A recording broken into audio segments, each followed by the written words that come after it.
Muito boa tarde, boa noite já. Desculpem pelo avançado já, mas até serve como um bom propósito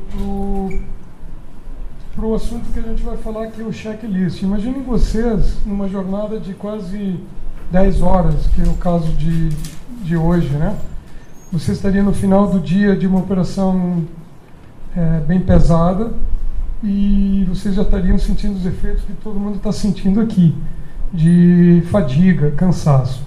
Então, o uso do checklist é uma das barreiras que ajudam a nossa operação para mitigar exatamente os efeitos dessa fadiga. Então, imaginem vocês chegando agora cansados e, por sermos humanos, né, nós estamos sujeitos a erros. E, principalmente, quando cansados, depois de uma jornada grande, isso se multiplica quase que, poderia dizer, exponencialmente. Bom, eu ia começar a abertura sobre o uso da lista de verificações, ou checklist, fazendo a seguinte pergunta: é importante o uso do checklist? Vamos dar uma olhada aqui.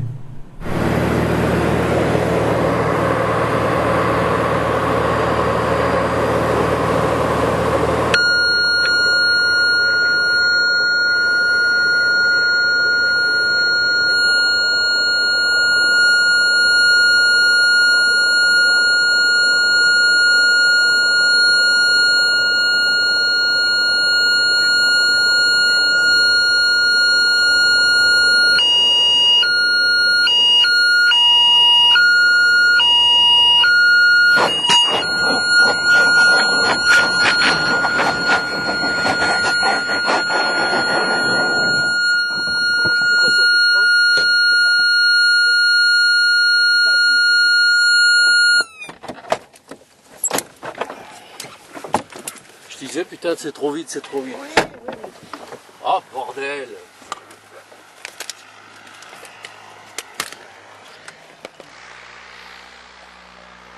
Putain, on était préoccupés par l'avion qui était devant et tout. Oui. Et moi, j'ai rien vu fumer non plus. Hein. Ouais.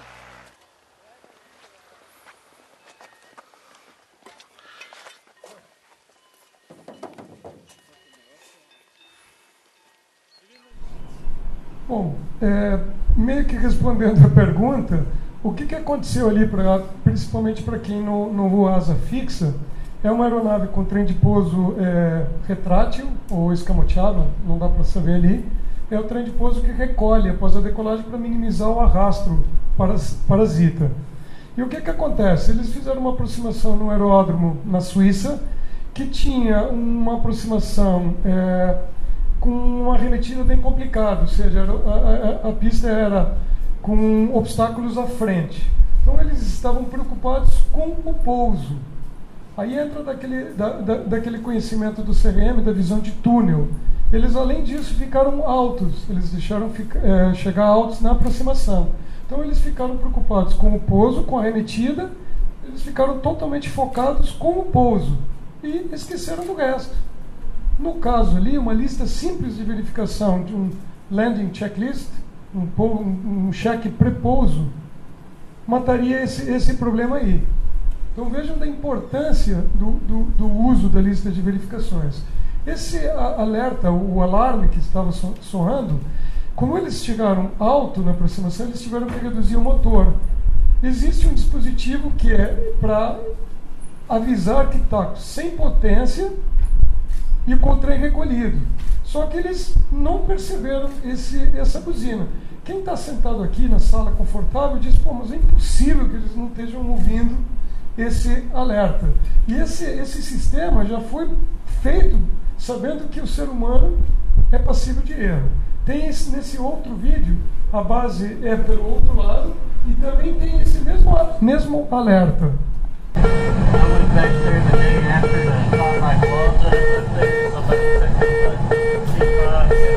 Esse alerta que está tocando é para avisar que está sem potência e sem trem. Pode perceber que a rampa é uma rampa alta para a aeronave de asa fixa. Tanto que a aeronave vai tocar bem longe da cabeceira.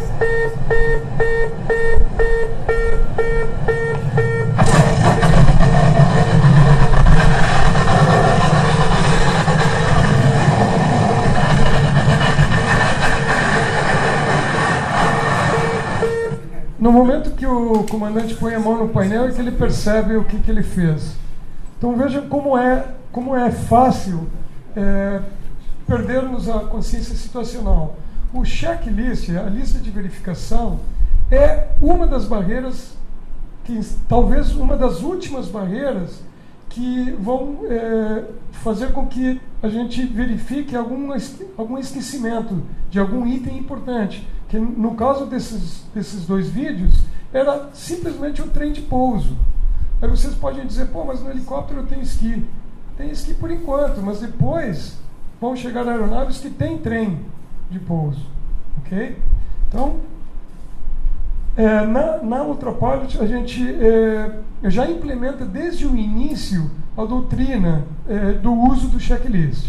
Então eu vou fazer vou mostrar 2 exemplos de checklists de asa rotativa, aliás, um de asa rotativa de um AW139, para vocês verem que é a evolução natural na carreira de todo piloto começar com a aeronave mais simples, mas ela vai migrar para uma aeronave mais complexa. E se não tiver a doutrina do uso da lista de verificações, ele vai ter que aprender a fazer isso aí depois.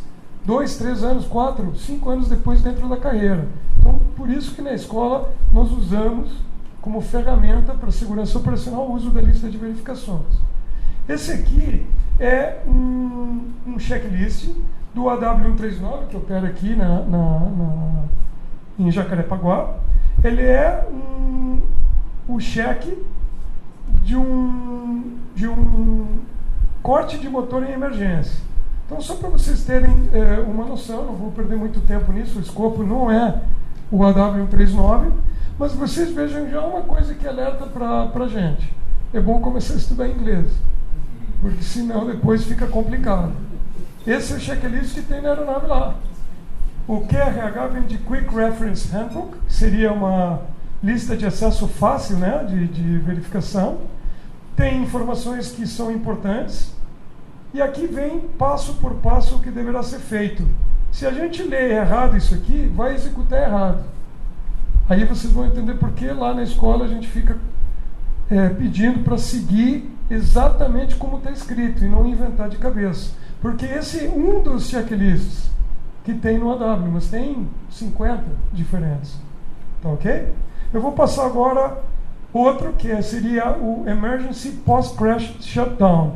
Seria após a emergência e o pouso de cair, né, após o pouso de emergência, seria o que a gente tem que fazer antes de sair da aeronave.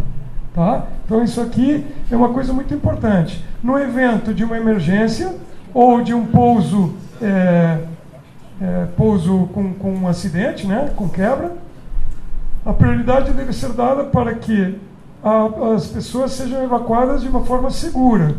Okay? Mas antes, todos os esforços devem ser usados para efetuar os procedimentos de corte imediatamente. Porque quanto mais tempo demorar para executar isso aqui, mais tempo vai ter que permanecer dentro da aeronave. Ok? Então vejam que são 7 itens, não tem como lembrar isso aqui de cabeça. Então a gente vai pegar o checklist e vai ler, um por um. Engine Mode 1 and 2 switches off. Aí diz, se o motor não cortar, aí corta nas Engine Control Levers, que são aquelas de corte em cima. Então, só estou passando como exemplo para vocês verem que é importante, desde o 22, desde o 44, criar a doutrina de usar a lista de verificações. E ela tem que ser usada da forma correta. Parece besteira que a gente fica lá, não, mas leia direito, leia o que está escrito.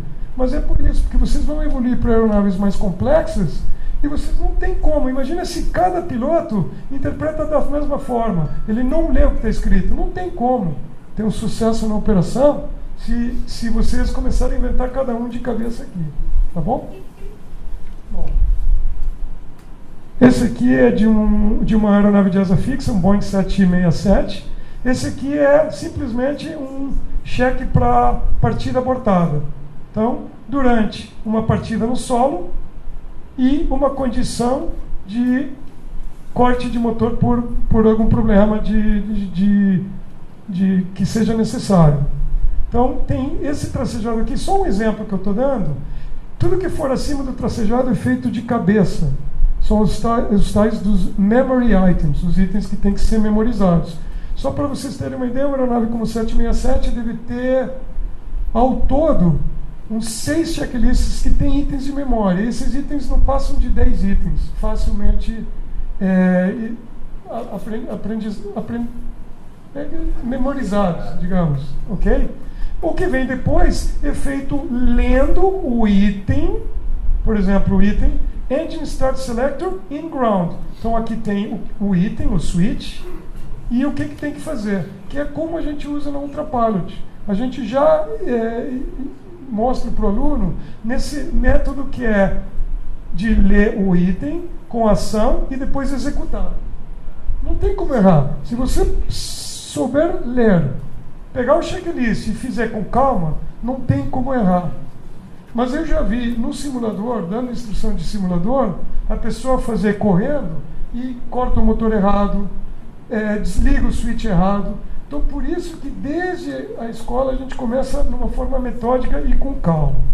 Vamos aqui só mais um videozinho curto, tá? De um cheque pré-voo. Acho que até o instrutor é o Eden, que foi agora dando a palestra, de como é que seria o uso do checklist, da lista de verificações, para um pré-voo. Pré-voo do 22, ok? Rapidinho aqui. Ao ligarmos a Master Suite, precisamos verificar se essas 3 luzes estão acesas. Ao verificar essas luzes, passamos para os 2 medidores de combustível. Depois, vamos ligar a luz strobo e verificar lá na aeronave, lá atrás, se essa luz está funcionando. As luzes de navegação. São 3 as luzes de navegação. Precisamos verificar o freio do rotor e soltá-lo. Próximo item, nós vamos testar as luzes de aviso. Verificar se não há vazamentos. Vamos verificar a janela de óleo do radiador, o rotor de cauda. Primeira coisa que a gente vai verificar é o óleo do rotor de cauda. Vamos verificar os pit links, que são essas peças aqui. Nós podemos... Aqui, ó. Esse aqui é o cheque pré-voo, do pré-voo do 22. Então, o que ele estava fazendo era isso aqui, ó. Documentação conferir, switch master ligar, checar as luzes acesas. Então, ele estava nessa fase aqui, essa fase que o vídeo estava mostrando. E o que a gente pede para o aluno, o que a gente ensina como doutrina operacional? A gente ensina o seguinte: ler o item e a ação. E aí, executar. Pô, é uma coisa mais simples que isso, impossível. É que nem você fazer uma prova com consulta. Mas a gente vê que um dos erros que acontece, o aluno, depois que está com 20, 30, ou principalmente no PC, que ele meio que sabe isso aqui, ele acha que sabe de cor isso aqui, e ele acaba fazendo sem ler. Isso eu estou reforçando isso aí pelo seguinte: isso é uma das formas incorretas do uso do checklist. Você acha que está usando e não está usando. Aqui no caso que tem poucos itens, no caso total tem 91 itens. Eu tenho algum tempo na aviação, eu não consigo decorar 91 itens nem que eu queira. Então, aí que eu vejo mais a importância de executar lendo o checklist, ok? Eu vou passar agora para o outro checklist, que é propriamente mais da operação. E da mesma forma, antes de acionar o motor, a gente ensina que o piloto leia o item e a resposta. E aí ele verifique ou faça a ação. Essa forma de executar o checklist é uma forma que nas aeronaves mais complexas é usado mais para checklist de emergência e de anormalidades. Porque, imaginem você, um checklist QH de 100 páginas não tem como. Okay? Mas a gente já está doutrinando na escola dessa forma. E a gente vê que o aluno chega, depois de um tempo, e ele inventa o que acontece de erro já inicialmente, é que ele lê coletivo e já começa a fazer o que tem que fazer sem ler. Aí eu digo, não é mais fácil ler o que tem que fazer para ter certeza que tudo vai ser feito? Então isso é a importância do uso correto do checklist. Esse aqui seria antes de acionar o motor, ok? Depois temos acionamento e aquecimento e até o acionamento, e depois vem o do corte aqui, que está dividido por causa da apresentação. Então, esse checklist aqui, ele tem uma outra forma de ser feito também, que não é o que a gente usa na escola, mas pode ser usado, talvez em operação de táxi aéreo, que tem a pressão da operação. Embora eu não concorde com isso, eu acho que, por mais que demore 1 minuto, 2, não vai fazer diferença. Mas uma outra forma de fazer isso aqui seria da gente fazer tipo scan flow. A gente já conhece o que tem que fazer. A gente verifica numa forma sequencial metódica, ok? E depois pega o checklist e confere item por item. Tá? Que é o que a gente faz aqui depois de clarear a área. Como não tem como pegar e fazer durante a partida, nós fazemos lendo item e ação até aqui. E aqui vejam que está escrito scan flow, que é o que eu falei para vocês. É uma forma sequenciada de efetuar um procedimento. Mas imediatamente após a partida, ou seja, isso aqui é feito de cabeça, numa forma sequencial, e depois, acabou de dar a partida, vem e lê item por item. Partida, start em ambos, luz do starter on apagada, pressão do óleo em 30 segundos, mínimo 25 e assim por diante. Então seria uma forma que os pilotos que operam em táxi aéreo poderiam fazer esse aqui, inclusive. Poderia ser feito numa forma sequenciada, mas invariavelmente tem que ser lido o checklist após, porque não tem como ter certeza que nós efetuamos tudo que tem que ser feito se a gente não tiver a lista de verificação. Lembrem que nós somos humanos. Os humanos tendem, por natureza, a cometer erros. Ok? Então aqui temos os checklists antes de acionar o motor, acionamento, aquecimento e o corte do motor. E temos incluídos o gráfico para calcular a velocidade VNE e o de limite de manifold pressure, que é a PA, pressão de admissão, que varia conforme altitude, pressão e temperatura. O helicóptero tem uma diferença, pelo menos o helicóptero que opera só com o piloto, que é o caso dos leves, monoturbinas, que você não tem como soltar, tirar a mão dos comandos após soltar a fricção dos comandos. Então, o que a gente doutrina na escola? A gente efetua 3 cheques que são feitos de cabeça, mas numa forma sequenciada. É o cheque de decolagem e o cheque pré-pouso. E o cheque de cruzeiro. O cheque de cruzeiro, como é feito nivelado, contempla tudo que a gente pode verificar fazendo uma leitura padronizada do painel. Ok? Os outros 2, como a gente está pairado a baixa altura, antes de decolar, e na perna do vento, onde a atenção tem que ser devotada ao que está acontecendo fora da aeronave, ele tem menos itens, mas são todos os itens que podem afetar a nossa decolagem e pouso.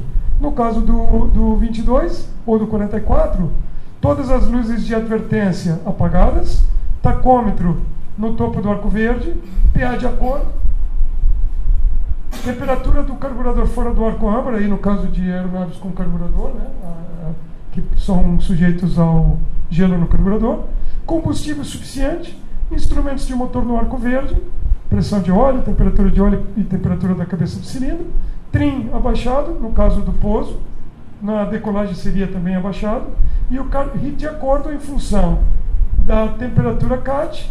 E no caso do Robinson 22, como a potência vai ser reduzida, tem que ser puxado, porque a temperatura do carburador não funciona abaixo de um certo valor de pressão de admissão. Então, o que eu tenho para falar para vocês é assim: usem o checklist. Usem, é um aliado, é uma ferramenta muito importante. Vocês vão ser cobrados em aeronaves complexas. Não tem como não saber usar o checklist numa aeronave tipo AW, tipo Sikorsky e aí por diante, ou em aeronaves mais complexas de asa fixa. Então, se vocês já tiverem a doutrina de usar desde agora, vocês vão levar para a vida inteira. Eu uso o checklist há um bom tempo. E já na linha, na operação, quando eu voava na Varig, salvou de eu decolar de um aeródromo que era Natal, para o Rio de Janeiro, por uma questão de uma conjuntura de fatores ali, eu quase decolei sem flap. Na melhor das hipóteses, ia raspar a cauda no final da pista, mas eu acho que não ia decolar. E foi lendo o checklist, mesmo lendo o checklist, a gente não pegou, e o que salvou foi a buzina de configuração. Então vejam que mesmo lendo o checklist, mesmo sendo padrões, às vezes o checklist não sendo feito da forma correta, também dá uma falsa impressão. Então o que eu digo para vocês, se tem uma coisa que é importante, como defesa, que é simples de uso, é o uso da lista de verificações. O que acontece? Como a gente tem que, por exemplo, olhar um item aqui, vou pegar um item aqui, por exemplo aqui, RPM para aquecimento 70 a 75 RPM. Então a gente vai ter que ler o item com a ação e aí olhar para o instrumento, ok? Então a gente ensina para o aluno para botar o dedo e ficar com o dedo ali. Quando ele acabar de verificar esse item, o que vai acontecer? Ele já sabe que o próximo é instrumentos do motor. Então isso é uma técnica que a gente usa para o aluno poder acompanhar de uma forma sequenciada onde que ele parou e onde que ele tem que assumir. Porque o que aconteceu comigo lá em Natal foi que a gente fez o checklist. Eu vou contar que vale a pena 1 minuto. O checklist do 737-300, ele tem um checklist que é feito antes da decolagem, o Before Takeoff Checklist, né? Que são 5 itens, ok? Então o que aconteceu esse dia? O ponto de espera é próximo do pátio. Então a gente fez o pushback, que é empurrar a aeronave com o trator para trás, acionamos os motores, liberei o mecânico, né? E aí eu estava fazendo um erro, um pequeno erro de iniciar o táxi enquanto o copiloto pedia autorização para o táxi. Ou seja, é uma quebra de procedimento. Hoje em dia, nos moldes de CRM, é uma violação isso aí. Não tem nem dúvida. É uma quebra de um procedimento padronizado. Mas isso já aconteceu há 15 anos atrás, mais por aí, 15, 18 anos atrás. Então eu estava iniciando o táxi enquanto ele pedia autorização. Ok. Dada a autorização, eu tinha que pedir o comando do flap. Só que quando eu ia pedir o comando do flap, a torre de controle não perguntou se a gente estava pronto para copiar a autorização. Ela já entrou falando a autorização. Ok? E o pior, a gente já estava no meio do checklist. Ou seja, eu não tinha pedido o flap, porque o flap pedia quando ia iniciar o táxi. Como eu iniciava o táxi? Quando ele estava falando com o solo, a torre, eu não consegui pedir o flap. Mas a lista de verificações iria confirmar, iria verificar isso aí. Quando a gente começou com o checklist, recall, que seriam tipo as luzes de aviso, né? Te aperta, luzes apagadas, recall, aí seria flight controls, né? Seria o que a gente faz do check do cíclico coletivo, né? Aí viria o flaps, aí que entrou a foninha. O que a gente deveria ter feito? Ok, o checklist foi interrompido, começa de novo. Quando ele retornou para o checklist, ele pulou o item flaps, foi direto para o stabilizer trim, que seria o compensador. E a gente foi compensador, portas cockpit door locked, ok, pronto para decolar. Aí tivemos autorização, a aeronave alinhou. A sorte que tinha uma outra barreira, que não só o checklist, que era esse alarme de configuração. Quando eu botei a manete na vertical para esperar o motor estabilizar, para daí iniciar a decolagem, tocou a buzina de configuração, que foi colocada por quê? Porque já tiveram acidentes onde não foi lido o checklist e decolaram sem flap. Entendeu? Então vejam como o checklist foi a barreira, foi uma das barreiras, só que ela não foi eficaz porque ele estava sendo feita da forma incorreta, porque foi interrompido o checklist no meio. Quantas vezes a gente está aqui no meio e a gente interrompe o checklist na externa, por exemplo, no pré-voo? Então veja como é importante isso aí. Mesmo sendo padrão, mesmo lendo o checklist, quase decolou sem flap. Aí fica aquele sorriso amarelo, né? Aquele suor, né? Porque você viu do erro que você cometeu.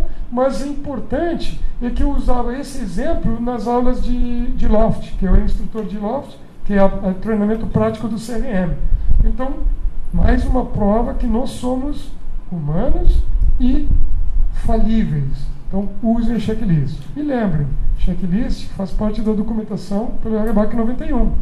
Manual de voo, lista de verificações. Então, ela tem que estar a bordo e tem que ser usada. Não adianta ficar no baixo, atrás das pernas aqui. Muito obrigado. Desculpem me avançar.